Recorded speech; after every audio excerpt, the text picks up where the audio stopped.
गोरी कव्वी अपने घर में अकेले ही रहती थी क्योंकि उसका बेटा जग्गू दूसरे जंगल में कोई काम करता था। फिर एक दिन गोरी अपने बेटे जग्गू को चिट्ठी लिखती है। जग्गू मेरे बच्चे, मुझसे अब ज्यादा उड़ा नहीं जाता और भोजन भी बहुत मुश्किल से लाती हूँ। मेरी सेहत भी अब ठीक नहीं है। घर के काम भी मैं बहुत मुश्किल से करती हूँ। मेरे जग्गू, आप मेरी बहू को कुछ दिनों के लिए मेरे पास छोड़ जाएं। पति जी, किसकी चिट्ठी है जिसे पढ़कर आप इतना दुखी हो गए हैं? माँ जी की चिट्ठी है। माँ जी की तबीयत ठीक नहीं है और माँ जी ने कहा है कि कुछ दिनों के लिए तुम्हें माँ जी के पास छोड़ आऊं। ना ना जग्गू, मैं नहीं रह सकती ऐसे बड़े से घर में। मैं तो शहर की जिंदगी में पली बड़ी हूँ, मैं वहाँ नहीं रह पाऊंगी। बग्गी, मेरी माँ बीमार है और मैं काम छोड़कर नहीं जा सकता।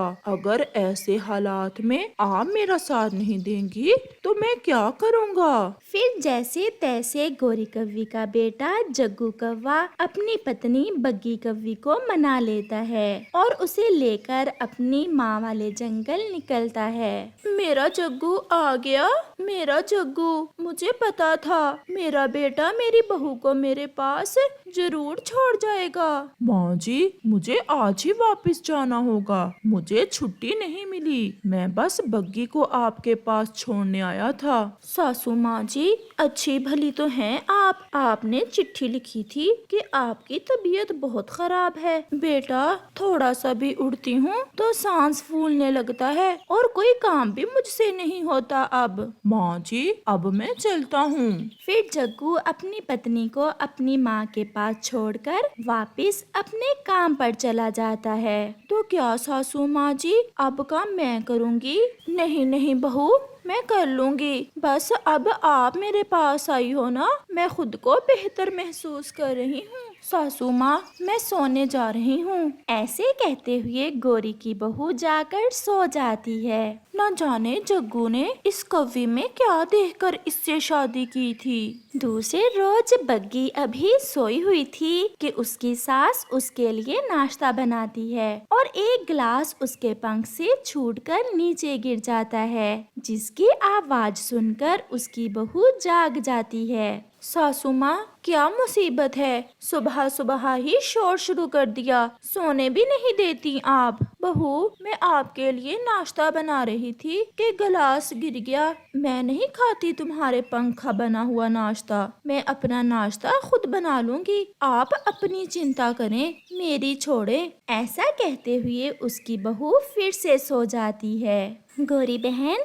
क्या आ गई है आपकी बहू आपके पास? चिड़िया बहन, मेरी बहू तो आ गई है, परंतु वो मुझसे सीधे मुंह बात ही नहीं करती। जो भी बात करूं, उल्टा ही जवाब देती है। वो शहर में पली बड़ी है, यहाँ उसका दिल मुश्किल से ही लगेगा। क्या जमाना आ गया है। एक हम थी, अपनी सास के सामने ऊंची आवाज से सांस भी नहीं लेती थी, और एक मेरी बहू है कि मुझे घर में बोलने भी नहीं देती। ऐसे ही दिन और रात गुजरते गए और फिर एक दिन गोरी कव्वी की सहेली लूसी कबूतरी घर में गोरी से मिलने आती है। गोरी बहन, आपकी बहू तो बहुत सुंदर है। बग्गी है ना मेरी बहू का। बहू, जाओ मेरी सहेली के लिए गरम गरम चाय तो लाओ। सासू माँ, मुझसे नहीं लाई जाती। जाएं, आप जाकर रसोई में खुद ही बना लें। अरे गोरी, तुम्हारी बहू की जबान तो बहुत लंबी है। इसे छोटे बड़ों की इज्जत का कुछ ख्याल नहीं है। मेरी बहू शहर से आई है ना, इसलिए कभी कोई काम नहीं किया। ऐसी बहू के साथ गुजारा करना बहुत मुश्किल है। ऐसे गोरी की बहू हर समय अपनी सास की बेइज्जती करती।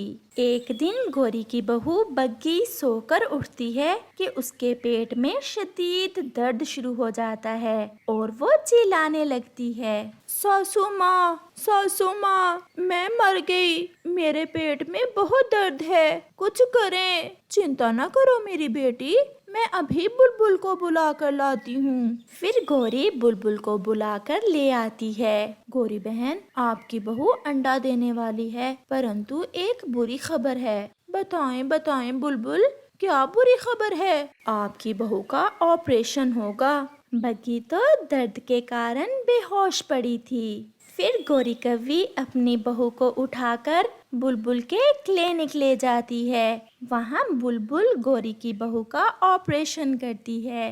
बधाई हो गोरी बहन, मैंने ऑपरेशन कर दिया है और चांद जैसा अंडा दिया है तुम्हारी बहू ने, और मैंने दवा भी दे दी है। दवा देने के कुछ देर बाद गोरी की बहू को होश आ जाता है। मैं कहाँ हूँ? मैं कहाँ हूँ?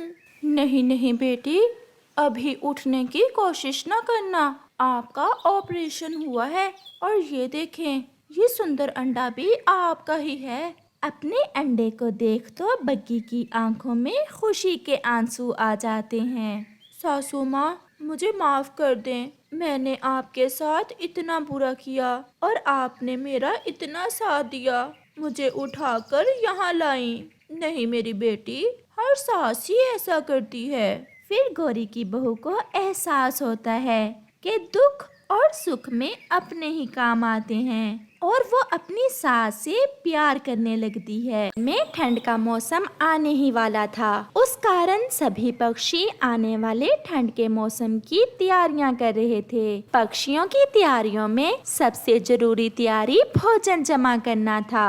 अब ठंड का मौसम आने ही वाला है। मैंने भोजन तो काफी ज्यादा इकट्ठा कर लिया है, लेकिन मेरे घर में मेरा भोजन सुरक्षित नहीं है। ठंड के मौसम में तो चोरियां भी बहुत होती हैं। मुझे अपने भोजन को किसी सुरक्षित जगह पर छुपाना होगा। फिर मैं वहां से थोड़ा थोड़ा भोजन लाकर खा लिया करूंगी। फिर चिड़िया अपने घर से अपना भोजन छुपाने के लिए किसी सुरक्षित जगह को तलाश करने के लिए निकलती है। कालू, अब ठंड का मौसम आने वाला है, हमें भी कुछ ना कुछ तैयारी तो करना ही होगी। ठंड के मौसम में तो घर से बाहर जाने को दिल भी नहीं करता।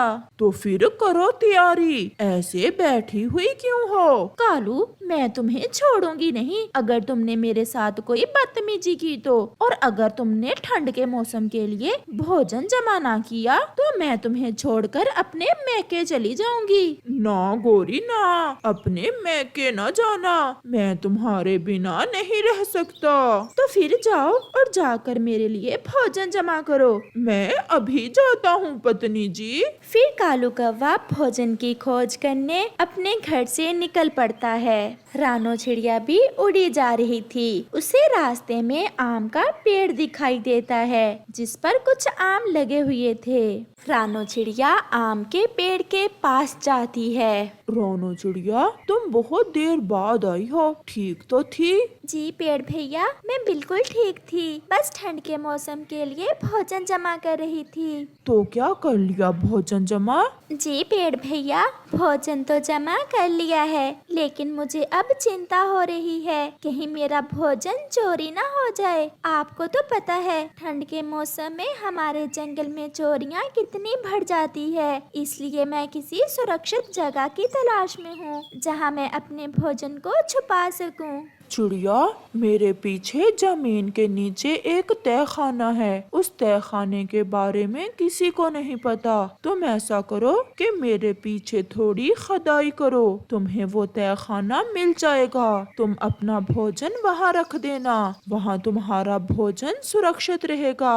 और तुम मेरे ये आम भी तोड़ लो, ये मैंने तुम्हारे लिए ही बचा कर रखे थे। पेड़ भैया, आपका बहुत बहुत धन्यवाद। मैं ये आम तोड़कर भी तहखाने में ही रख लेती हूँ। फिर चिड़िया जमीन की खुदाई शुरू करती है। थोड़ा दूर खड़ा कालू कौवा चिड़िया को पेड़ के साथ बातें करते देख रहा था। ये चिड़िया इस पेड़ के साथ क्या बातें कर रही है? मुझे पास जाकर देखना चाहिए। फिर कौवा आम के पेड़ के थोड़ा पास जाकर छुप जाता है। चिड़िया जमीन की खुदाई करती है तो नीचे से एक तहखाना निकल आता है। ये तो बहुत बढ़िया तहखाना है, यहाँ तो मेरा भोजन सुरक्षित रहेगा। मैं अपनी जरूरत के अनुसार यहाँ से भोजन ले जाया करूँगी। फिर चिड़िया अपने आम भी उसी तहखाने में रहकर वहाँ से चली जाती है। ये तो मेरी लॉटरी निकल आई है। मेरी भोजन ढूंढने की चिंता हुई खत्म और गोरी भी मुझे छोड़कर नहीं जाएगी। आज तो गोरी के लिए मीठे मीठे आम लेकर जाता हूँ। फिर कालू कौवा आम के पेड़ के पीछे छुप कर जाता है और तहखाने से सारे आम निकालता है और वहाँ से भाग जाता है। गोरी, ये देखो, आज मैं अपनी पत्नी के लिए कैसे मीठे मीठे आम ढूंढ कर लाया हूँ। कालू जी, वैसे पति हो तो तुम्हारे जैसा। हम इनमें से कुछ आम अभी खा लेते हैं और कुछ ठंड के मौसम के लिए रख लेते हैं। फिर वो दोनों आम खाना शुरू करते हैं। आम खाते खाते गोरी की नजर एक सड़े हुए आम पर पड़ती है। कालू जी, ये आम तो सड़ा हुआ है। ऐसा कहकर गोरी उस आम को उठाकर पूरे जोर के साथ बाहर उछाल देती है। वो आम जाकर सीधा रानो चिड़िया के घर के दरवाजे को जाकर लगता है। ये मेरे दरवाजे को क्या लगा है? फिर रानो चिड़िया अपने घर से बाहर आकर देखती है तो वहाँ वो सड़ा हुआ आम पड़ा था। वो आम चिड़िया से कहता है, चिड़िया चिड़िया, मैं वही तुम्हारा आम हूँ जिसे तुम तहखाने में रख कर आई थी। तुम्हारे आने के बाद कालू कौवा हमें वहाँ से चोरी निकाल कर ले आया है और उन्होंने ही मुझे सड़ा हुआ देख फेंक दिया है। वो तो शुक्र है मैं तुम्हारे घर में ही आकर गिरा हूँ। इसका मतलब है हमारे जंगल में चोरियां कालू कौवा ही करता है। आम जी, आप मेरे साथ चलें, हम अभी जाकर पुलिस स्टेशन में रिपोर्ट करते हैं। फिर चिड़िया आम को लेकर पुलिस स्टेशन जाती है और वो सड़ा हुआ आम पुलिस को सारी बात बताता है। फिर पुलिस कालू और गोरी को गिरफ्तार कर लेती है और अगली पिछली सारी चोरियां उनके ऊपर ही डाल देती है और उन्हें 2 साल की सजा हो जाती है। अब कालू और गोरी जेल में बैठे रो रहे थे।